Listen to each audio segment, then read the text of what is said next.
নেপালের বিপক্ষে খেলতে হামজা চৌধুরীও আগ্রহী, তবে সবাই তাকিয়ে তার ক্লাব লেস্টার সিটির দিকে।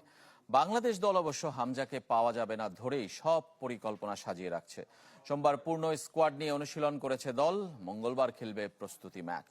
জন্মদিনে মাঠে উদযাপন নেই সাদউদ্দিনের। ক্লাব সতীর্থদের সাথে নেপাল মিশনে প্রথমবার জাতীয় দলের অনুশীলনে নেমেছেন।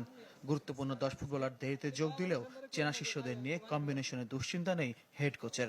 পুরো দল নিয়ে ঢাকায় 2 সেশন পাচ্ছেন হাবিয়ার কাবরেরা। অনুশীলন শুধু সোমবার।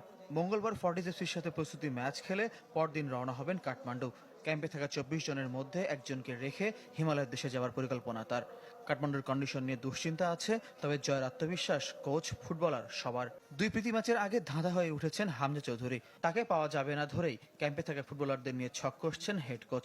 তবে টিম ম্যানেজারের সাথে হামজার ব্যক্তিগত কথোপকথনে উঠে এসেছে লেস্টার তারকার কাঠমান্ডু আসার আগ্রহ।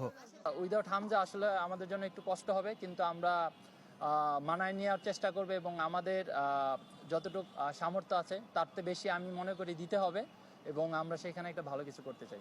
রাতে লাস্ট টেক্সটে যে কথা হয়েছে সেখানে বলা হচ্ছে যে আমজাস বলতেছে যে আমার এজেন্ট যে আছে সে ট্রাই করতেছে তুমি ফরওয়ার্ড করছো কিনা। তো আমি বলছি যে অফিস থেকে ফরওয়ার্ড করা হয়েছে, তুমি যদি চাও আমি ফরওয়ার্ড করবো। নেপালেও দিন দিন বাড়ছে হামজা কেন্দ্রিক আলোচনা।